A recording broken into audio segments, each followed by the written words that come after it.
Bonsoir et bienvenue dans Point de vue. Aujourd'hui, nous parlons du Commonwealth, cette organisation intergouvernementale créée en 1931 qui attire de plus en plus les nations d'Afrique francophone. À l'instar du Cameroun et du Rwanda, beaucoup d'autres pays d'Afrique francophone manifestent le désir d'être membres du Commonwealth. C'est bien sûr le cas du Gabon. La dernière visite du président Ali Bongo, président de la République gabonaise, prouve peut-être ce désir de changement de cap. Quelles sont les motivations qui poussent le Gabon à intégrer le Commonwealth? Cette nation francophone a-t-elle les moyens de s'engager dans cette nouvelle aventure? Les réponses alors à toutes ces questions avec mes deux invités que je prends le plaisir de vous présenter. Bonsoir Diapenda, vous êtes activiste, web activiste très virulent avec vos propos comme on l'aime ici. Et vous êtes accompagné aujourd'hui de Yves Ibrahim Bouka, et spécialiste, je le rappelle, spécialiste en relations internationales. Il est bien sûr gabonais et comme on parle du Gabon, il a répondu présent pour intervenir sur le sujet. On va commencer ce débat avec Yves Ibrahim Bouka, spécialiste en relations internationales. Il est aussi gabonais, comme je l'ai dit dans l'introduction tantôt. Alors, monsieur Yves, le Gabon rejoint bientôt le Commonwealth. Sommes-nous toujours dans la rumeur? Le Gabon, on parle de plus en plus du Gabon et du Commonwealth. Beaucoup dans les réseaux sociaux, certains du bouche à oreille. On a comme l'impression effectivement que c'est comme une, on va dire quoi, comme une rumeur. Mais en vérité, le projet du Gabon d'adhérer au Commonwealth, ou du moins de s'ouvrir à l'espace britannique, l'espace commun des pays qui ont en partage la culture de la langue anglaise. Donc ce n'est pas, c'est bel et bien effectivement une réalité. Et d'ailleurs, ça ne date pas d'aujourd'hui, parce que ce projet, en fait, il remonte à l'année 2012, année au cours de laquelle le président du Gabon, donc le numéro 1 gabonais, a initié un certain nombre d'initiatives dans cette perspective. Ainsi, nous avons eu au cours de l'année 2012, plus précisément au mois de mai, la visite que le président du Gabon, donc Ali Bongo, a effectuée en Angleterre, où il a été reçu par le Premier ministre anglais au 10 Downing Street. Au cours de cette visite, le président gabonais a eu à traiter effectivement plusieurs dossiers, entre autres celui de l'adhésion du Gabon ou de l'ouverture du Gabon à l'espace anglophone. Donc c'est une réalité, et cette visite ça ne s'est pas arrêté là. Il y a eu d'autres actions qui ont été menées par les autorités gabonaises pour pouvoir effectivement se rapprocher un peu plus de l'espace anglophone. C'est ainsi que nous avons eu, au cours de la même année 2012, une visite que le président du Gabon a d'abord eu à faire au niveau du Rwanda. Vous savez que le Gabon entretient de très bons rapports diplomatiques avec le Rwanda. Étant entendu que le président gabonais et le président du Rwanda, M. Paul Kagame, entretiennent de très bons rapports. Donc il était question pour le président gabonais d'aller au niveau du Rwanda pour pouvoir en fait toucher du doigt des réalités concrètes et effectives de l'adhésion du Rwanda au Commonwealth et des retombées effectivement de cette adhésion. S'en est suivi par la suite l'envoi d'un groupe d'enseignants gabonais au Ghana pour pouvoir aller en fait se former dans l'apprentissage, la transmission effectivement de la culture anglaise au niveau du système éducatif gabonais. Ça c'était la première chose. Ensuite, comme je disais tantôt, le président gabonais a été reçu par le premier ministre anglais de l'époque, donc M. David Cameron, au 10 Downing Street. Cette visite a été suivie une année plus tard, donc en juin 2013, par l'ouverture à Libreville d'un bureau commercial de la Grande-Bretagne qui a été faite par l'envoyé spécial même du Premier ministre anglais David Cameron au nom de M. Lord Marland, donc envoyé par ce dernier. Voilà quelques éléments effectivement ici qui prouvent que ce n'est pas une rumeur, c'est bel et bien une réalité. puisque il y a des actions qui ont été posées au plus haut sommet de l'État. Alors voici tout le détail, il ne s'agit plus d'une rumeur, les détails ont été donnés par Yves, spécialiste en relations internationales, je le rappelle. Comme nous ne sommes pas seuls, nous sommes avec Diapenda, le web activiste, qui va réagir suite à l'intervention de Yves. Est-ce que selon vous, il s'agit d'une sorte de pression que les anciennes colonies mettent sur la France afin qu'elle puisse améliorer ou revoir, si on peut le dire ainsi, ses rapports avec les anciennes colonies? Merci, Monsieur James, pour cette question pertinente. Donc, selon moi, mon point de vue, selon mon analyse, je pense que le peuple d'Afrique ne sont pas en train de faire une pression sur la France. Il ne s'agit plus de la pression, et ni le fait de sortir, c'est-à-dire de la francophonie pour adhérer au Commonwealth. Moi, je ne vois pas d'importance, ça n'a rien à voir, ce n'est pas un problème de langue, ce n'est pas un problème comment on appelle, de français ou d'anglais, c'est un problème de système, et nous n'allons pas mettre la pression sur la France à travers de quitter la France pour aller quelque part.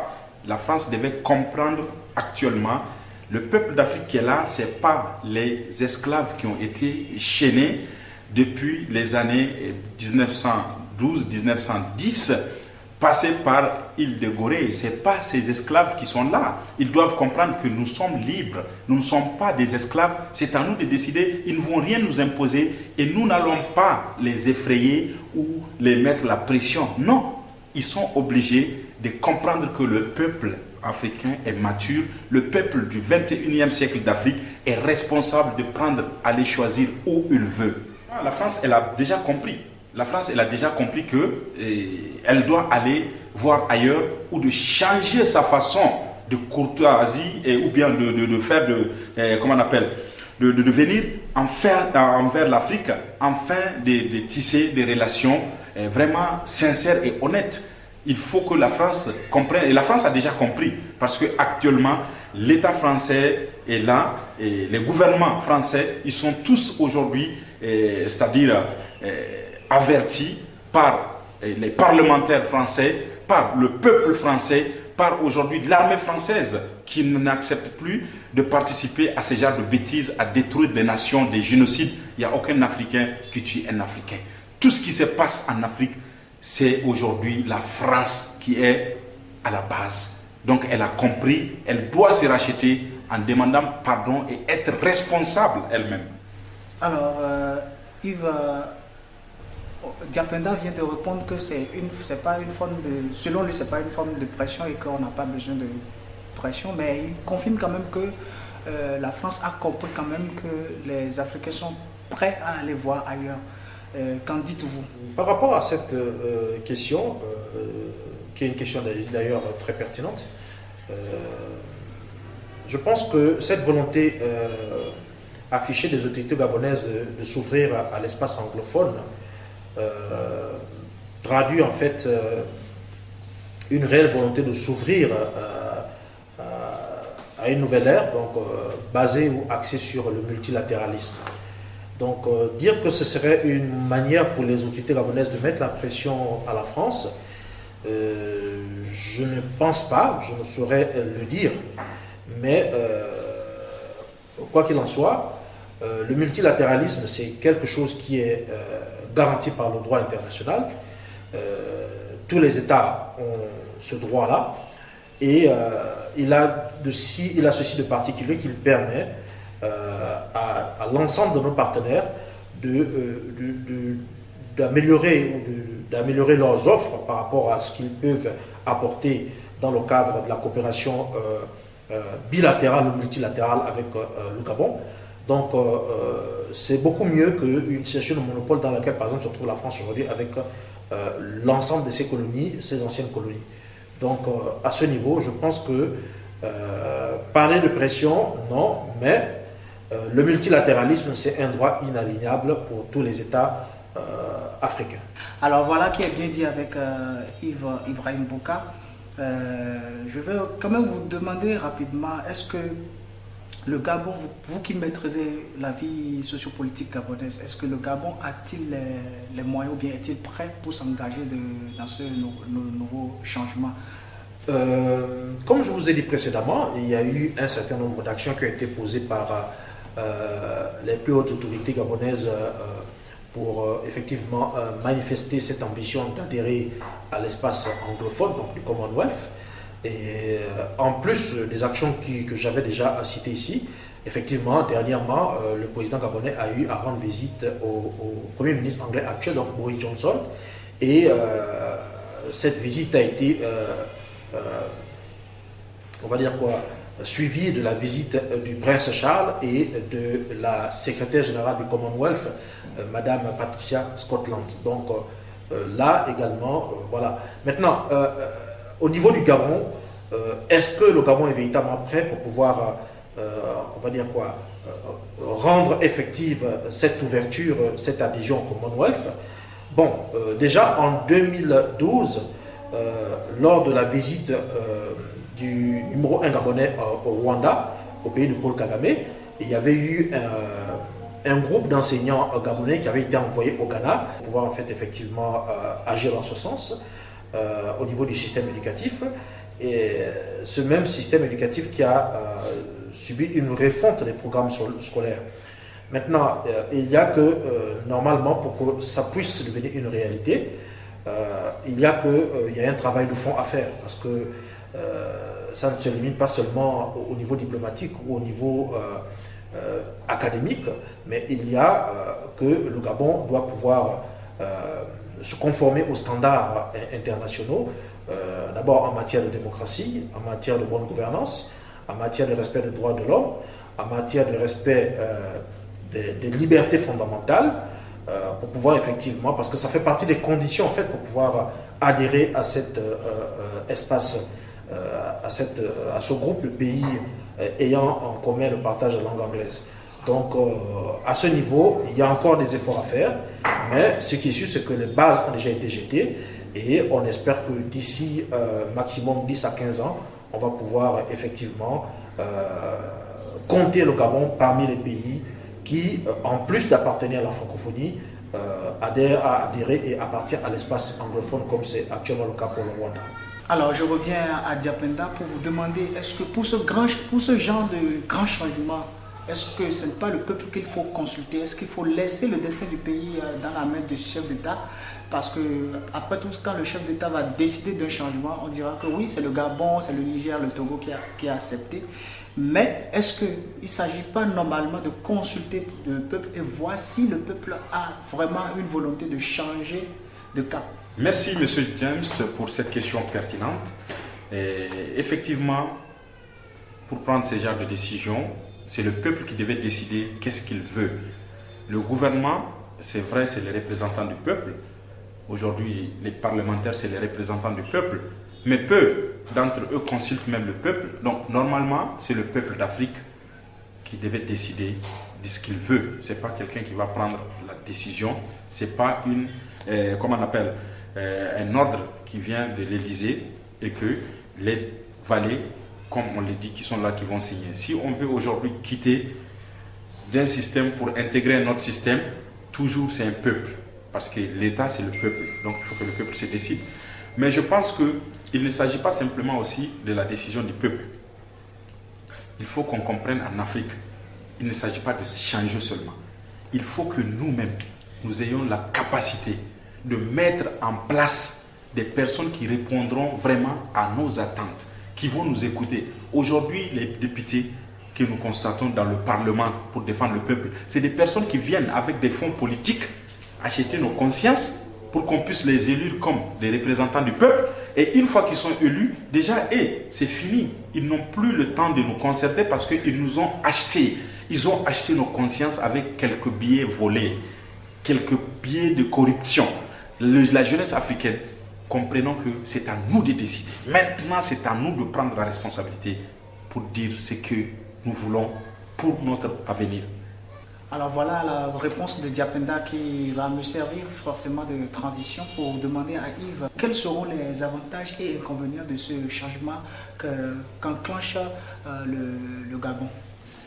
Alors, donc, la question, c'est une très bonne question, mais disons que moi, je ne parlerai que des avantages. Inconvénients, peut-être qu'il y en a, on va le voir un peu plus tard, ou un peu plus, je veux dire, après ce que je vais dire tout de suite. Déjà, au niveau des avantages, il y en a quand même beaucoup.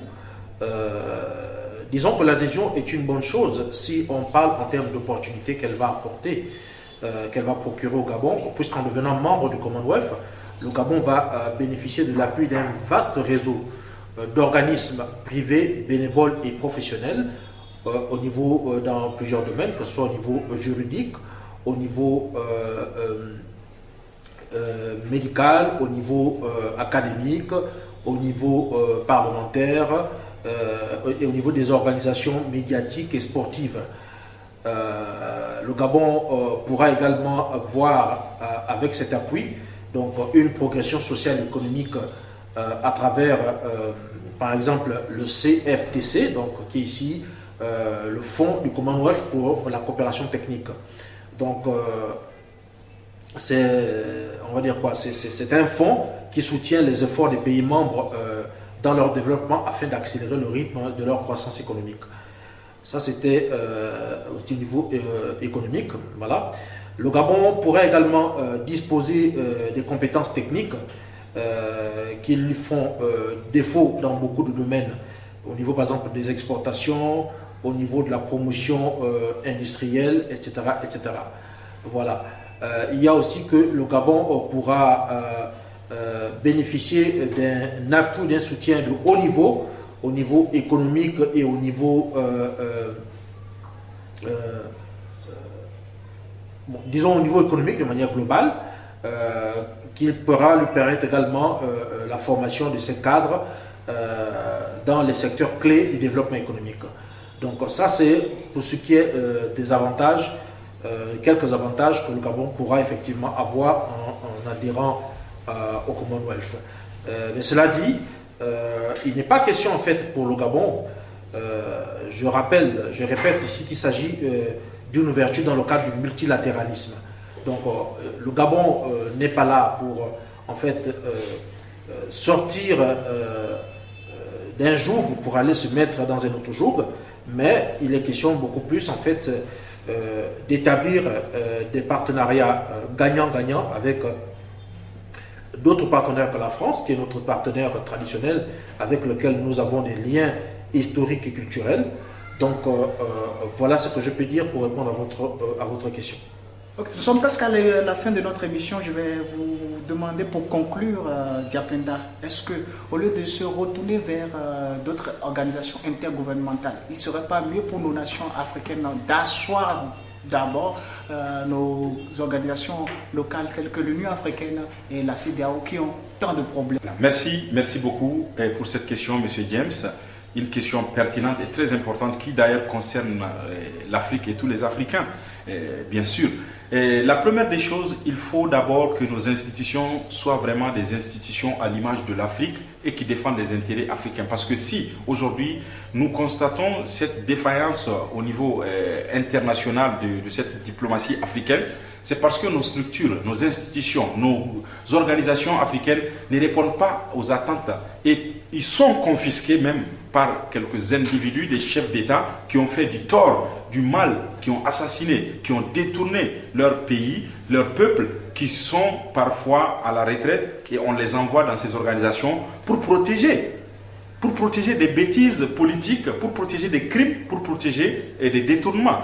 Donc je pense que ces institutions doivent être assainies, propres, et que ça répond aux attentes de l'Afrique et des Africains. On n'a pas besoin de Commonwealth ou aller dans la francophonie ou je ne sais pas, bientôt on va dire les Chinois ou les Russes. Non, nous avons besoin de nos institutions-là, de reformuler tout ce qui est comme valeur et de le mettre en œuvre pour l'Afrique et les Africains.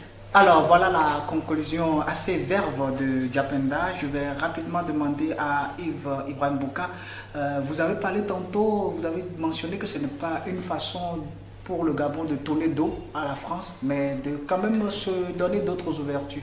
Mais moi je vais vous demander, qu'en sera-t-il de l'héritage francophone? Voilà, donc c'est une question qui est importante en l'état actuel des choses. Mais cela dit, j'aimerais quand même juste revenir un peu sur les propos de mon frère Diapenda, qui en fait, lui, dans sa vision des choses, préconise en fait aux Africains de se tourner exclusivement vers leurs propres institutions. C'est vrai, c'est pas une mauvaise chose, c'est une très bonne chose d'ailleurs. Mais vous savez, on ne peut pas évoluer en vase clos. On a besoin de s'ouvrir aux autres. Vous voyez que même dans le cas de l'Union africaine, les pays membres de l'Union européenne sont en tant que pays observateurs dans le cadre de l'Union africaine. Donc, ce n'est pas une mauvaise chose de s'ouvrir aux autres. Maintenant, pour revenir à la question d'héritage que vous avez posée, comme je disais tantôt, vous savez que les pays africains, en l'occurrence les pays d'Afrique noire francophone, ont, je veux dire quoi, des liens historiques et culturels avec la France. Donc, ce passé, nous le vivons, nous l'assumons. Il n'est pas question pour nous, en fait, de le jeter dans les caniveaux, parce que, voilà, aujourd'hui, nous avons peut-être des aléas qui poussent beaucoup d'Africains à se détourner, en fait, de notre appartenance à l'espace francophone. Mais une chose est sûre, c'est que cette appartenance, elle est là. On ne peut pas l'éluder. Donc, on reste dans le cadre de la francophonie, mais tout en ayant cette attitude d'ouverture vers d'autres espaces dans le cadre d'un multilatéralisme qui va nous apporter davantage de choses que nous n'avons pas eu avec notre appartenance avec l'espace francophone. Donc on peut être francophone mais adhérer à l'espace anglophone, être bilingue, pourquoi pas, parce que effectivement, comme je disais tantôt, c'est l'ouverture. Et le fait d'être ouvert, on a beaucoup plus de bénéfices que d'être renfermé sur soi-même. Donc sur ce, voilà ce que je peux dire par rapport à votre question. Alors, amis internautes, amis du débat du jeudi, point de vue, c'est fini pour aujourd'hui. Toute l'équipe et les invités se joignent à moi pour vous dire merci de votre attention. D'ici là, n'hésitez pas à consulter notre page Facebook et on se donne rendez-vous la semaine prochaine.